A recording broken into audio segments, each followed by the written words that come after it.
Imagine a body that never stopped growing, its very bones groaning under the impossible weight they were forced to carry. Every new inch of height wasn't a blessing, but a slow, agonizing sentence. The air around him carried the faint, metallic scent of iron from hidden, weeping sores that never truly healed. His world was a constant, unsettling hum of pain, a dull roar that lived in the marrow. Then came the whispers from his own feet. Not words, but a wet, sticky friction with every step, a sound of skin surrendering. This is the hidden cost of being the gentle giant, a reality far darker than the carnival posters ever showed. At 8 feet 11 inches tall, he was the tallest man in recorded history. He towered over everyone he met, his shadow stretching like a dark giant across the ground. Crowds would gasp and murmur as he passed, a living monument moving through their world. He could feel the constant, heavy pressure in his joints, a deep ache that whispered of the immense weight he carried. A medical marvel, studied by doctors who documented every inch of his frame with cold, clinical precision. A celebrity, trapped in a body that drew every eye, yet felt like a gilded cage he could never leave. But his greatest fear wasn't of heights, it was of the ground. Alton, Illinois, 1918. A small river town where the Mississippi's muddy banks held more than just silt and driftwood. The air here carried the scent of wet earth and distant industry, a metallic tang that clung to everything. You could feel the damp chill of the river even in summer, seeping through wool coats and into bones. And beneath the town's ordinary sounds, the clip-clop of horses, distant factory whistles, there was always the river's low, constant murmur. This was the world that shaped him, a place where secrets sank as easily as river stones. What grew inside him began here, in this specific soil, with this particular water. Harold and Addie Wadlow welcomed their firstborn son, Robert, with all the joy and hope new parents possess. He was a perfectly normal baby, with 10 tiny fingers and 10 tiny toes, gurgling and cooing just like any other infant. But within months, a strange metallic scent began to cling to the nursery air, hinting at a change no one could yet see. The soft, rhythmic sound of Robert's breathing at night was gradually replaced by the deep, resonant creak of his bed frame, groaning under an unfamiliar weight. By the age of 8, the simple act of buying him clothes became a source of quiet dread, as fabric tore and seams split with a sickening rip. One ordinary afternoon, Harold looked up, and a primal dread took hold. His own shadow was completely swallowed by the one cast by his little boy. Imagine a classroom where a gentle giant towered over his peers, his smile warm but his frame casting long shadows across the floor. The scent of chalk dust and old paper filled the air as he navigated doorways that seemed to shrink with each passing month. Doctors called it hyperplasia, a single, broken switch in his pituitary gland that failed to send the stop signal. His body became a relentless engine of growth, bones lengthening with a deep, internal ache that whispered through sleepless nights. Every new inch was a silent theft of normalcy, of fitting in, of a future not measured in ceiling clearances. This was Robert's reality, a gentle soul trapped in a body that refused to obey the world's limits. In this world built for people half his size, every doorway was a crouching obstacle, every chair a precarious perch. The air carried the scent of old wood and damp plaster, a stale perfume from walls that seemed to press in from all sides. Floorboards groaned under his weight, with a sound like tired bones protesting movement, each step a whispered announcement of his presence. But those who knew him didn't call him a monster or a freak. They spoke of hands that could cradle a bird's nest without disturbing a single twig. They called him gentle, his voice a low rumble that vibrated through floorboards rather than shattering the stillness. They called him quiet, a presence marked more by the sudden absence of creaking pipes and scratching rodents than by any sound he made. In the oppressive closeness of these undersized rooms, his stillness became a tangible thing, a held breath in spaces too small to contain him. And in that quiet, a new sound emerged. The faint, metallic scent of ozone gathering, and the slow, sticky sensation of being watched from the shadows he himself cast. Kindness defined him. A gentle soul who dreamed of practicing law, a heart that found joy in photography's captured moments, and the meticulous order of stamp collecting. Yet his immense stature made him a spectacle, a towering figure whose very presence drew stares and hushed whispers in every crowded room he entered. The air in those spaces grew thick and stale, carrying the faint metallic scent of old pipes and the damp, musty odor of confined spaces. Every shuffle of his feet echoed like a dull thud on wooden floors, while the low, constant hum of fluorescent lights seemed to vibrate through his bones. A deep, visceral unease settled in his chest, a heavy weight that made each breath feel shallow and strained against the pressure of countless eyes. This was the cruel paradox of his existence. A mind filled with quiet dreams, forever trapped inside a body that screamed for attention in a world that only saw the shell. For Robert, the Ringling Brothers' offer was a lifeline, a chance to provide for his family when the Great Depression's grip was at its tightest. The custom-made size 37AA shoes felt like a cruel joke, a constant reminder of the body he was trapped in, even as they promised a way out. The promotional tour's contract smelled of cheap ink and desperation, the paper thin and fragile in his hands. He could already hear the whispers and gasps that would follow him from town to town, a low hum of curiosity and revulsion. Accepting meant trading his dignity for survival, a bargain that left a cold, metallic taste in his mouth. With his signature, he would become a walking advertisement, his very form a spectacle sold to sell shoes, a deal sealed in the sticky heat of a desperate summer. The towering figure of Robert Wadlow moved through the parade, his shadow stretching like a living thing across the cobblestones. A low murmur rippled through the crowd, a collective gasp that smelled of summer dust and cheap perfume. Each handshake was a careful, deliberate act, his massive palm enveloping smaller ones, the touch warm and surprisingly gentle. Camera shutters clicked like a swarm of metallic insects, their sound punctuating the constant, buzzing hum of the spectators. But behind the smiles and the adoration, there was a quiet, persistent ache, the dull throb of joints stressed beyond their limits. He was a spectacle, a marvel, a man trapped in a body that turned every public appearance into a grueling, private endurance test. The road stretched endlessly before him, a ribbon of asphalt connecting 800 towns, each stop another demand on a frame never meant to bear such weight. The sketch reveals a grotesque map of pressure points, each one a crimson beacon of agony.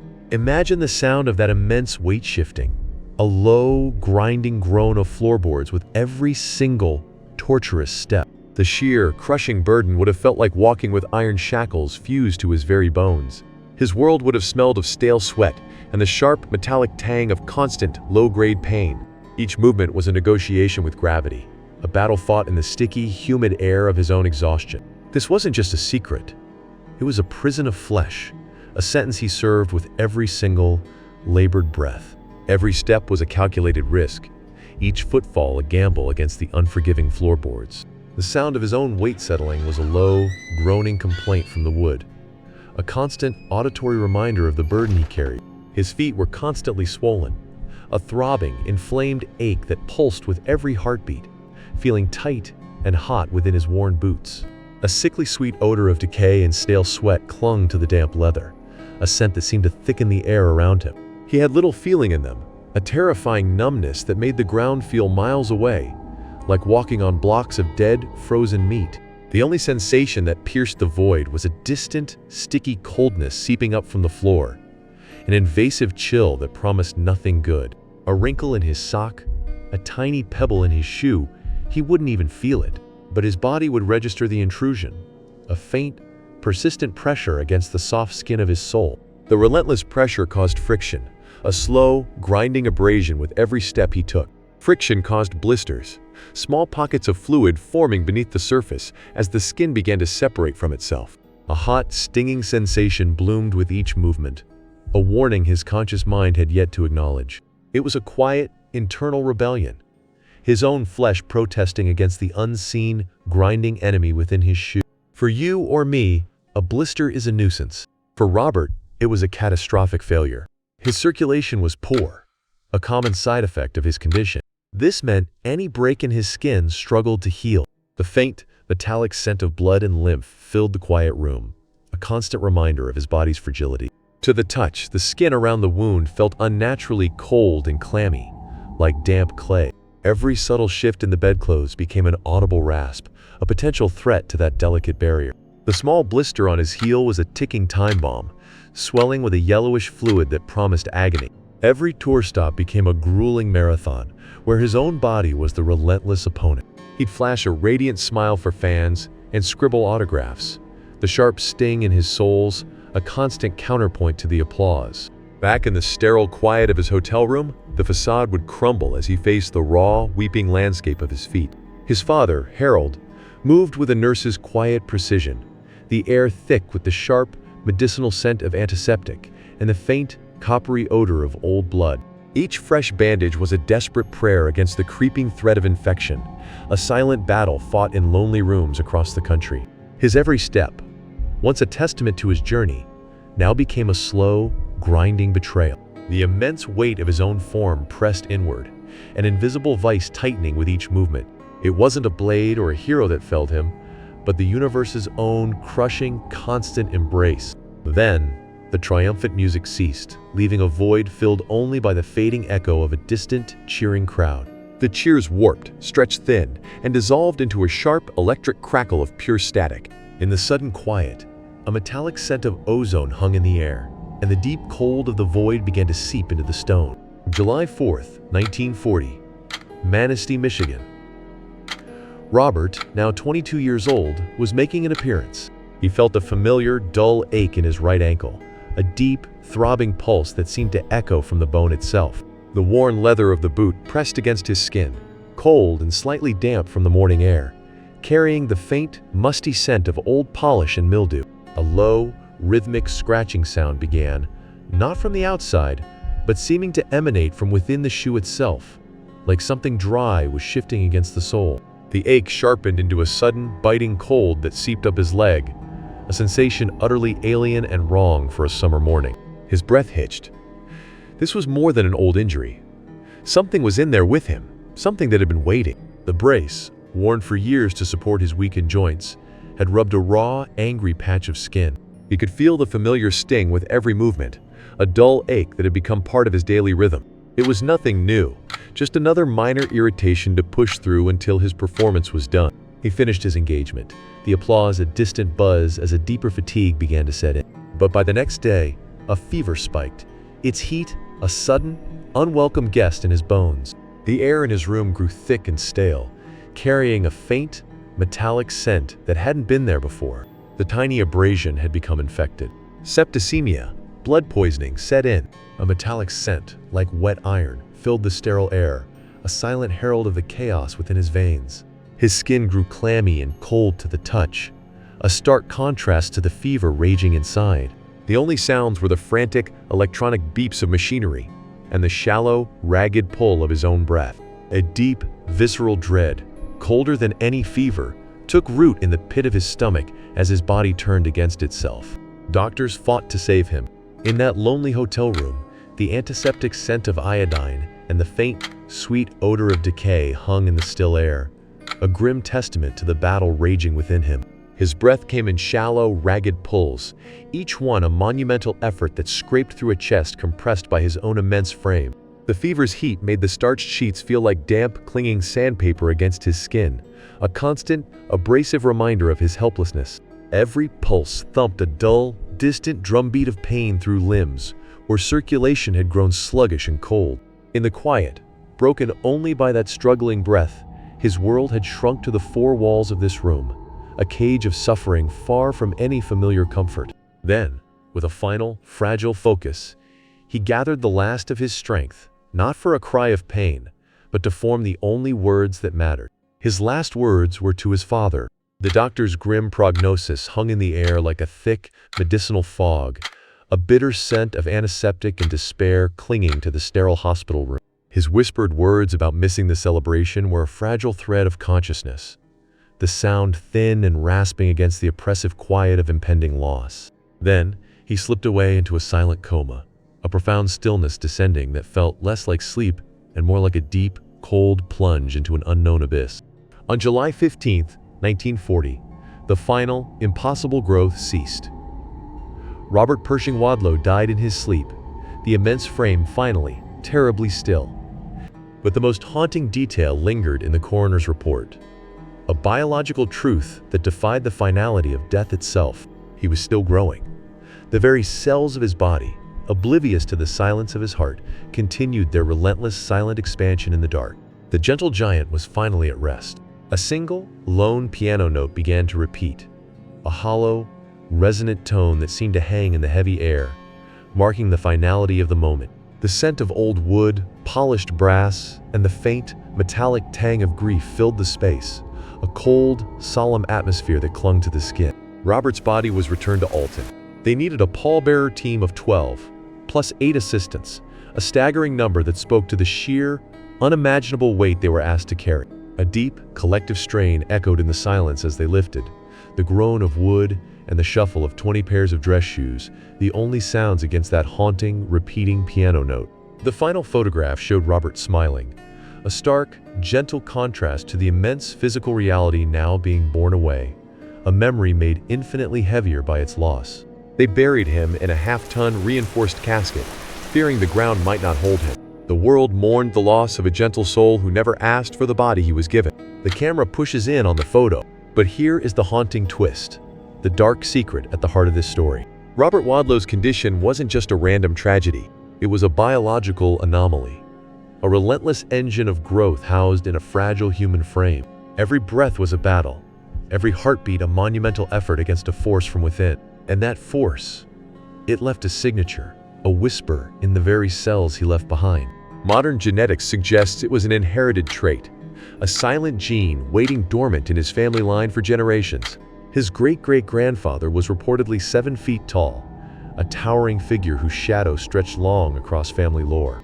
His own siblings were well above average height, their frames casting elongated shapes that seemed to warp the spaces they occupied. So the question isn't just what happened to Robert, it's what this family carries in their very blood, what ancient blueprint might be expressing itself through their bones, and what other dormant traits might awaken when the conditions are just right. The air in their family home always carried the faint scent of old paper and something metallic, like cold iron. Every floorboard groaned under their weight, with a specific, familiar pitch that became the house's mournful song. Robert Wadlow's towering frame, captured in grainy black and white photographs, casts long, distorted shadows across the family's history.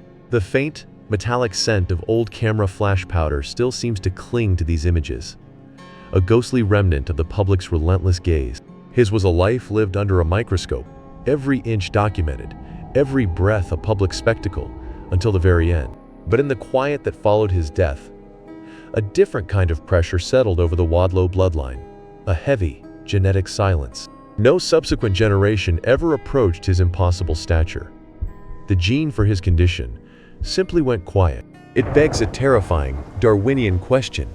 Did his very public suffering act as a shield? A grim, sacrificial wall that protected his descendants from the same fate? The museum's sterile air carries the faint, metallic scent of old display cases, a stark contrast to the earthy dampness the giant must have known. The sheer size of those empty shoes on their pedestal is a silent, tactile weight in the room, a hollow monument to a burden that was both physical and profoundly lonely. One can almost hear the phantom echo of his careful, earth-shaking footfalls, a low rumble that once promised safety to those who walked in his shadow. But the ground he feared, that unseen, omnipresent threat, wasn't just dirt. It was a whispering, sucking maw of instability that haunted his every waking thought. His guardianship was a cage of constant vigilance, a life spent listening for the sickening crack of earth that meant his own end, and potentially the end of others. The legend he leaves is not one of triumph, but of sacrifice. A final, terrible stillness, where the feared ground finally claimed its silent guardian, leaving only this hollow artifact and an unfillable void.